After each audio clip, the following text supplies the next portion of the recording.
여러분은 요즘 자녀들의 전화를 얼마나 자주 받으십니까? 지난 주말, 저는 병원 입원실에 누워 있었습니다.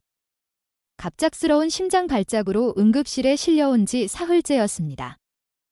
창밖으로 내리는 비를 멍하니 바라보며 휴대폰만 붙들고 있었죠. 하지만 그 휴대폰은 울리지 않았습니다. 아버지가 위독하시대 병원에서 세 자녀 모두에게 연락을 했다는데 사흘이 지나도록 단 한 명도 병문 안을 오지 않았습니다. 간호사가 안타까운 표정으로 물었습니다. 할아버지, 가족분들은 언제 오세요? 그때 마침 걸려온 큰아들의 전화. 가슴이 떨렸습니다. 하지만 들려온 말은 아버지, 지금 출장 중이라 못 갈 것 같아요. 그리고 솔직히 말해서 아버지가 평생 우리에게 해온 간섭과 잔소리를 생각하면 병문 안 가기가 쉽지 않네요. 빨리 나으세요. 전화를 끊고 천장을 바라보며 저는 생각했습니다. 내가 뭘 그렇게 잘못했길래 60년 넘게 자식을 위해 살았는데 정작 내가 위독할 때는 곁에 없다니. 그 순간 느낀 외로움과 배신감은 심장 발작보다 더 아팠습니다. 병실 창가에 떨어지는 빗방울이 제 눈물과 섞여 흘러내렸습니다. 평생 자식을 위해 모든 것을 바쳤는데 결국 혼자 남겨진 것입니다. 이보다 더 가슴 아픈 일이 있을까요? 더 가슴 아픈 사실은 무엇인지 아십니까? 이런 비극적인 관계는 막을 수 있었다는 것입니다. 제가 진작에 오늘 여러분께 알려드릴 핵심 원칙을 알았더라면 아들과의 관계가 이렇게까지 망가지지 않았을 것입니다. 바로 지금 이 영상을 시청하고 계신 여러분께 간절히 말씀드립니다. 아직 늦지 않았습니다. 지금 이 순간 여러분의 자녀 관계가 어떤 상태인지와 상관없이 오늘 배우실 내용이 여러분의 가족 관계를 완전히 바꿔놓을 것입니다. 이 영상을 끝까지 보지 않으시면 여러분도 언젠가 제가 겪은 그 고통스러운 순간을 마주하게 될지도 모릅니다. 자녀와의 관계는 한번 무너지면 회복하기 어렵습니다. 하지만 지금 올바른 지식을 얻고 실천한다면 그 고통스러운 미래를 피할 수 있습니다. 좋아요와 구독은 무료입니다. 여러분의 작은 관심이 더 많은 지혜를 나눌 수 있는 힘이 됩니다. 이 영상을 끝까지 보신다면 자녀와의 관계에서 생기는 마음의 상처를 치유할 수 있는 놀라운 비밀을 알게 되실 겁니다. 잠시 제 이야기를 들어보시겠습니까? 저는 이제 77세가 된 평범한 노인입니다. 세 자녀를 키웠고 지금은 5명의 손주가 있습니다. 평생 자식들에게 최고의 것을 주기 위해 살았습니다. 좋은 학교, 좋은 집, 풍족한 용돈. 그들이 원하는 것이라면 무엇이든 다 해주려고 했습니다. 그런데 왜 자식들은 저에게 등을 돌렸을까요? 왜 그들은 제가 사랑으로 한 행동을 간섭이라고 부를까요? 오늘 이 시간, 많은 부모님들의 가슴을 아프게 하는 이 질문에 대한 답을 함께 찾아보려 합니다. 이 영상을 지금 보지 않으시면 여러분은 평생 후회할 수도 있는 치명적인 부모의 실수를 계속 저지를 위험이 있습니다. 그 실수는 자녀와의 관계를 영원히 손상시킬 수 있습니다. 지금 당장 이 영상을 통해 그 실수가 무엇인지 알아보세요. 오늘 이 시간, 우리 인생에서 가장 중요하지만 가장 어려운 문제를 함께 나누고자 합니다. 바로 부모와 자녀의 관계입니다. 특히 자녀가 성인이 된 후 우리는 어떤 관계를 맺어야 하는지에 대해 깊이 생각해 보려 합니다. 여러분, 앞으로 나올 내용이 모두가 가진 깊은 상처와 오해를 건드릴 수도 있습니다. 하지만 이 불편함을 견뎌내지 않으시면 여러분은 자녀와의 관계에서 계속해서 같은 실수를 반복하게 될 것입니다. 그리고 그 대가는 너무나 큽니다. 자녀와의 영원한 단절, 그것보다 더 고통스러운 일이 있을까요? 우리 인간은 모두 연결되어 있습니다. 특히 부모와 자녀 사이의 연결은 그 무엇보다 강합니다. 탯줄은 잘렸어도 마음의 줄은 평생 이어져 있죠. 그런데 문제는 바로 여기에 있습니다. 자녀가 성인이 되면 부모와의 관계는 반드시 변해야 합니다. 하지만 많은 부모님들이 이 변화를 받아들이지 못합니다. 그리고 그 결과 자녀들은 서서히 부모로부터 마음의 문을 닫기 시작합니다. 충격적인 통계를 보여드리겠습니다. 노년기 우울증의 주요 원인 중 하나가 바로 자녀와의 단절입니다. 자녀와 관계가 좋지 않은 노인들은 그렇지 않은 노인들보다 수명이 평균 7년이나 짧다는 연구 결과도 있습니다. 여러분의 건강과 행복이 자녀와의 관계에 달려 있다고 해도 과언이 아닙니다. 제가 70년을 살아오며 깨달은 가장 중요한 진실 중 하나를 말씀드리겠습니다. 자녀는 우리의 소유물이 아닙니다. 그들은 우리를 통해 이 세상에 온 독립된 존재입니다. 이 사실을 받아들이는 것이 얼마나 어려운지 저도 잘 압니다. 저 역시 세 자녀를 키우면서 이 진실과 싸워왔으니까요. 하지만 이 진실을 무시한다면 여러분은 자녀와의 관계에서 돌이킬 수 없는 실수를 저지르게 될 것입니다. 여러분, 우리 주변을 둘러보면 두 종류의 부모를 볼 수 있습니다. 첫 번째는 간섭하는 부모입니다. 이런 부모는 자녀의 모든 결정에 개입하고 자신의 방식대로 자녀의 인생을 이끌려고 합니다. 내 경험에 비추어 볼 때 이게 최선이야 라고 말하며 자녀의 선택을 존중하지 않죠. 이런 부모의 자녀들은 어떻게 될까요? 그들은 서서히 부모로부터 멀어지고 결국에는 완전히 관계를 단절하기도 합니다. 두 번째는 돕는 부모입니다. 이런 부모는 자녀가 스스로 성장하도록 돕습니다. 자신의 경험과 지혜를 공유하지만 최종 결정은 자녀에게 맡깁니다. 이런 부모의 자녀들은 어떻게 될까요?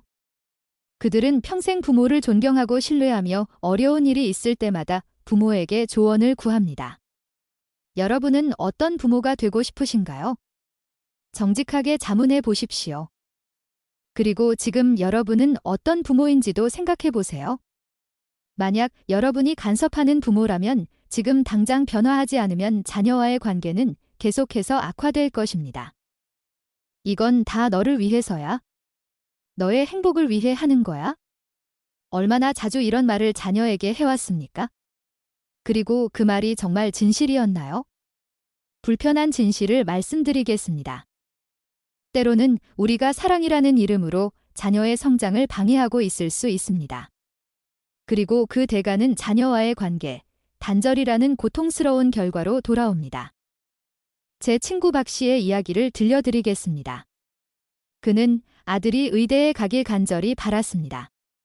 의사가 되면 평생 먹고 살 걱정이 없을 테니까. 하지만 아들은 음악을 하고 싶어 했죠. 박 씨는 10년 동안 아들을 설득했고 결국 아들은 의대에 갔습니다. 그런데 의사가 된 후에도 그 아들은 행복하지 않았습니다. 우울증에 시달렸고 결국 40대 중반의 모든 것을 포기하고 음악의 길을 다시 찾아 나섰습니다. 그는 아버지에게 이렇게 말했다고 합니다. 아버지, 당신은 내게 안정된 미래를 주셨지만 내 영혼을 죽였어요. 이제 더 이상 아버지와 대화하고 싶지 않습니다. 이 말을 들은 후 박 씨는 심한 우울증에 빠졌고 3년 후 홀로 세상을 떠났습니다. 그의 마지막 유언은 아들아 미안하다였습니다. 여러분, 이 끔찍한 비극을 피하고 싶지 않으십니까? 지금 이 순간 여러분의 선택이 여러분과 자녀의 미래를 결정합니다. 자녀가 진정으로 독립적인 성인으로 성장하기 위해 부모인 우리가 반드시 알아야 할 4가지 원칙이 있습니다. 이 원칙들을 무시한다면 여러분은 자녀와의 관계에서 돌이킬 수 없는 실수를 저지를 위험이 있습니다. 첫째, 자녀의 선택을 존중하라. 자녀의 선택이 우리의 기대나 가치관과 다를 수 있습니다. 하지만 그것은 그들의 인생입니다. 그들에게는 자신만의 길을 선택할 권리가 있습니다.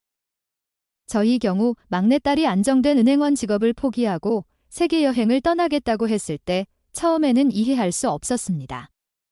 그 좋은 직장을 왜 포기하니? 라고 물었죠. 하지만 딸의 눈빛에서 진정한 열정을 보았고 결국 그녀의 선택을 존중하기로 했습니다. 3년간의 세계 여행 후 그녀는 더 단단하고 지혜로운 사람으로 돌아왔습니다. 그리고 지금은 자신만의 작은 여행사를 운영하며 행복하게 살고 있습니다. 만약 제가 끝까지 그녀의 선택을 반대했다면 오늘날 그녀의 행복은 없었을 것입니다. 그리고 아마도 저와의 관계도 완전히 단절되었을지 모릅니다. 둘째, 자녀가 실패해도 괜찮다는 것을 보여주라. 실패는 성장의 필수 요소입니다. 자녀가 실패했을 때 비난하거나 내가 그럴 줄 알았다고 말하지 마십시오. 대신 괜찮아 다시 시작하면 되라고 말해주세요. 제 큰아들은 사업의 실패에 모든 것을 잃었습니다. 그때 제가 그를 비난했다면 어땠을까요? 아마도 그는 다시는 도전하지 않았을 것이며 저와의 관계도 돌이킬 수 없이 망가졌을 것입니다. 하지만 저는 실패는 끝이 아니라 새로운 시작이다라고 말해주었습니다. 오늘날 그는 더 단단한 사업가로 성장해 안정된 회사를 운영하고 있으며 매주 저를 찾아와 함께 시간을 보냅니다. 이제 헬리콥터 부모의 문제에 대해 더 자세히 알아보겠습니다. 혹시 나도 헬리콥터 부모일까? 몇 가지 체크리스트를 통해 스스로 점검해 보세요. 첫째, 성인이 된 자녀의 일정이나 약속을 여전히 체크하고 계신가요?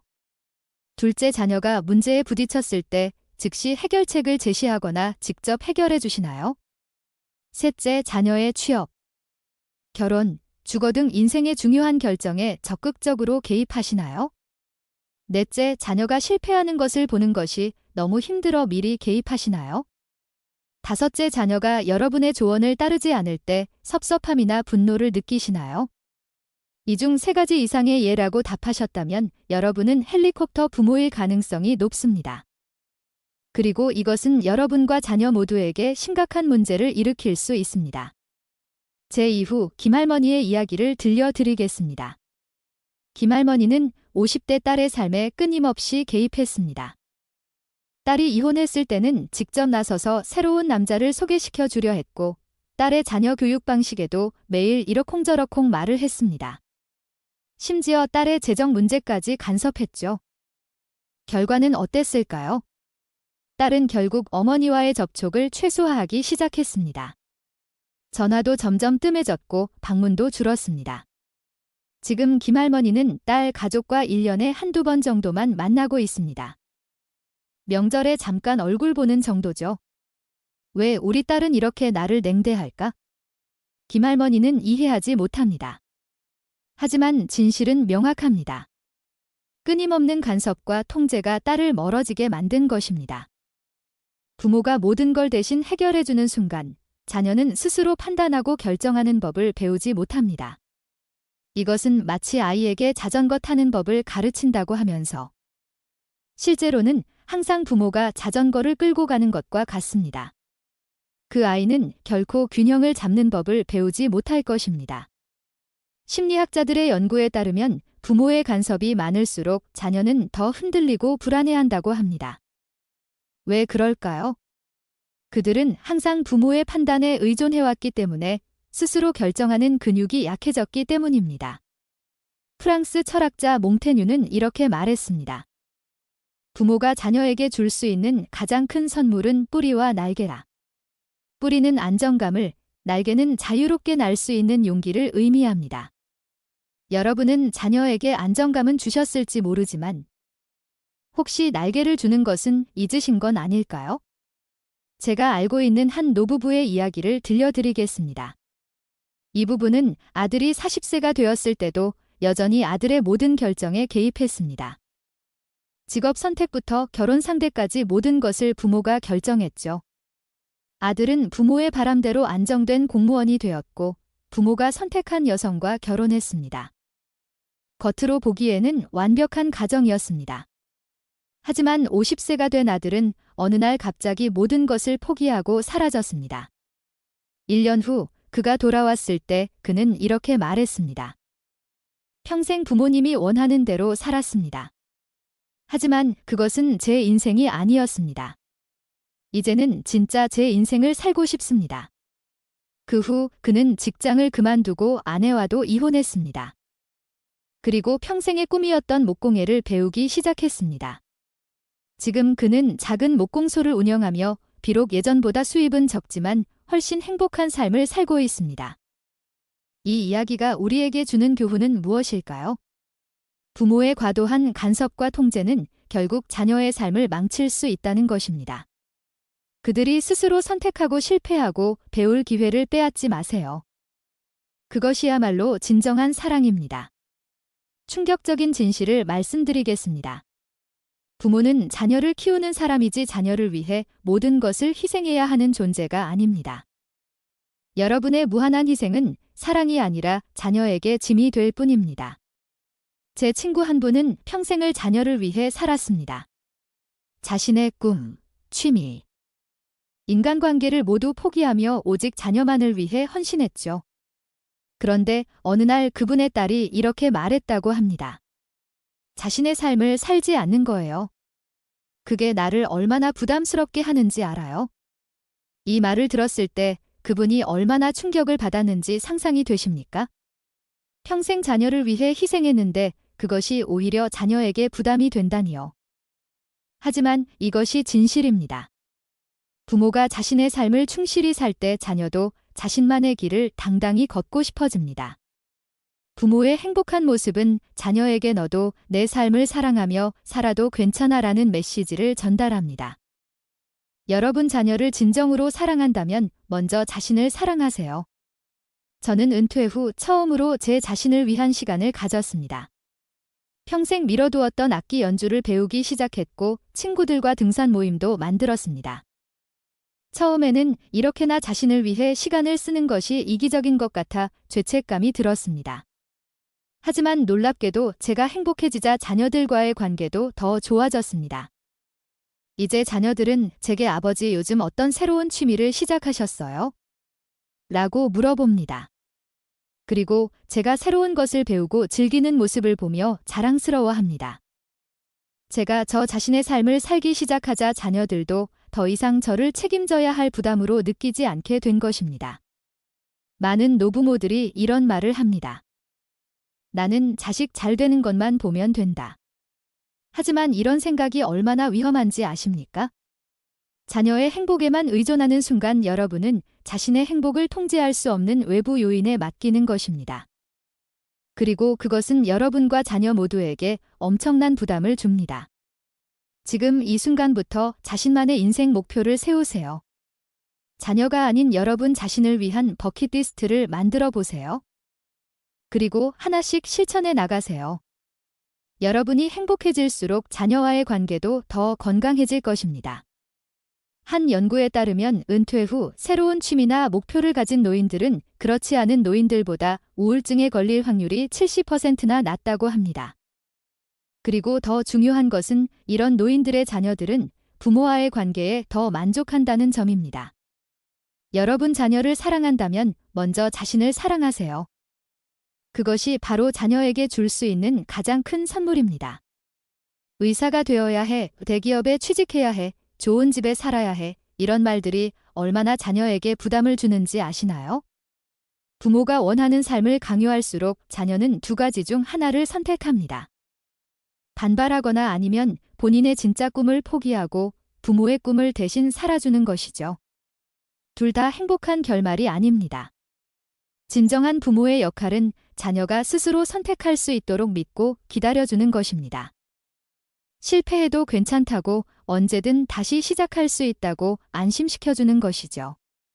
제 이웃의 아들은 부모님이 원하는 대로 의대에 갔지만 3년 만에 자퇴하고 요리사의 길을 선택했습니다. 처음에 부모님은 크게 실망했지만 결국 아들의 선택을 존중해주기로 했습니다. 오늘날 그는 성공한 셰프가 되어 자신의 레스토랑을 운영하고 있습니다. 그리고 항상 말합니다. 부모님이 결국 저를 믿어주셨기에 여기까지 올 수 있었어요. 반면 저희 학창시절 친구 한 명은 부모님의 기대에 따라 법조인의 길을 걸었습니다. 외적으로는 성공했지만 내적으로는 항상 공허함을 느꼈습니다. 그는 60세에 갑자기 모든 것을 포기하고 평생 꿈꿔왔던 목수의 길을 선택했습니다. 하지만 이미 너무 늦어버린 인생이었죠. 그는 종종 이렇게 말합니다. 내 인생의 가장 큰 후회는 20대의 내 꿈을 따르지 않은 것이다. 우리는 자녀에게 우리의 꿈을 강요하고 있는 것은 아닌지 정직하게 자문해 봐야 합니다. 자녀에게 의대에 가라고 하는 이유가 정말 자녀의 행복을 위해서인가요? 아니면 우리의 자존심과 체면을 위해서인가요? 여러분의 자녀에게 물어보세요. 내가 진정으로 원하는 것은 무엇이니? 그리고 그 대답을 진심으로 존중해 주세요. 설령 그것이 여러분의 기대와 다르더라도 말입니다. 자녀의 인생은 여러분의 인생이 아닙니다. 그들에게는 자신만의 길을 자신만의 방식으로 걸어갈 권리가 있습니다. 그리고 그것을 인정하는 것이야말로 진정한 부모의 사랑입니다. 반드시 알아두셔야 할 것이 있습니다. 그건 바로 부모가 돈줄이 되어선 안 된다는 것입니다. 경제적 지원. 얼마나 많은 부모가 이것을 사랑의 표현이라고 생각하시나요? 하지만 과도한 경제적 지원은 자녀를 망칠 수도 있습니다. 자녀가 힘들 때마다 돈으로 해결해주면 결국 그들은 독립적인 삶을 살아가지 못하게 됩니다. 심리학자들은 이를 금수저 증후군이라고 부릅니다. 항상 경제적으로 의존하게 되면 자신의 능력에 대한 자신감을 잃게 되는 것이죠. 부모가 끝없이 지원하면 자녀는 자신이 감당해야 할 실패의 무게를 부모에게 떠넘기게 됩니다. 어차피 망해도 부모님이 도와주실 거니까 라는 아니란 생각을 하게 되는 것이죠. 제 친구 중 한 명은 60대 중반인데도 여전히 40대 아들에게 매달 생활비를 보내고 있습니다. 아들은 직장을 다니지만 항상 돈이 부족하다며 부모에게 손을 벌립니다. 제 친구는 어느 날 이렇게 말했습니다. 내가 아들을 너무 오래 도와준 것 같아 이제 와서 끊을 수도 없고 내 노후 자금이 점점 줄어들고 있는데 어떻게 해야 할지 모르겠어. 이것이 바로 경제적 의존의 함정입니다. 한번 시작하면 끊기 어렵고 결국 부모와 자녀 모두 불행해집니다. 자녀를 진짜 성공하게 만드는 방법은 스스로 돈을 벌고 책임지는 법을 배우게 하는 것입니다. 물고기를 주는 것이 아니라 물고기 잡는 법을 가르쳐야 합니다. 저는 손주들에게 용돈을 그냥 주는 대신 집안일을 도와주면 그에 맞는 보상을 주는 방식을 택했습니다. 그들은 이를 통해 돈의 가치와 일의 소중함을 배웠습니다. 지금 큰 손주는 대학생이 되었는데 아르바이트를 하며 스스로 용돈을 벌고 있습니다. 그리고 자랑스럽게 말합니다. 이렇게 자녀가 경제적으로 독립할 수 있도록 도와주는 것이 진정한 사랑입니다. 단기적으로는 어려울 수 있지만 장기적으로는 그들의 인생을 구하는 일입니다. 마지막으로 들려드릴 내용은 정말 중요한 내용입니다. 바로 부모가 손을 놓아야 자녀가 난다는 것입니다. 자녀가 성인이 되었다면 이제는 부모가 한 걸음 물러나야 할 때입니다. 부모가 끝까지 간섭하면 자녀는 스스로 인생을 책임질 기회를 얻지 못합니다. 어느 노인은 이렇게 말했습니다. 정말 그렇습니다. 놓아주는 것은 포기하는 것이 아니라 더 높이 날 수 있도록 하늘을 열어주는 것입니다. 부모가 먼저 행복해지는 것이야말로 자녀를 진정으로 사랑하는 길입니다. 나는 내 인생을 즐길 테니 너도 내 인생을 살아가길 바란다라고 진심으로 말할 수 있어야 합니다. 제 삶을 돌아보면 자녀들이 독립한 후 처음에는 큰 공허함을 느꼈습니다. 이제 내 삶의 의미는 무엇인가라는 질문이 계속 머릿속을 맴돌았죠. 하지만 점차 깨달았습니다. 이제야말로 제 자신을 위한 삶을 살 기회라는 것을. 저는 새로운 취미를 찾고 오래된 꿈을 다시 꾸기 시작했습니다. 그리고 놀랍게도 제가 제 인생을 살기 시작하자 자녀들과의 관계도 더 깊고 의미 있게 변화했습니다. 그들은 이제 저를 책임져야 할 부담이 아니라 함께 인생을 나누는 동반자로 여기게 되었습니다. 부모가 믿어주고 기다려줄 때 자녀는 스스로 성장하고 진짜 어른이 됩니다.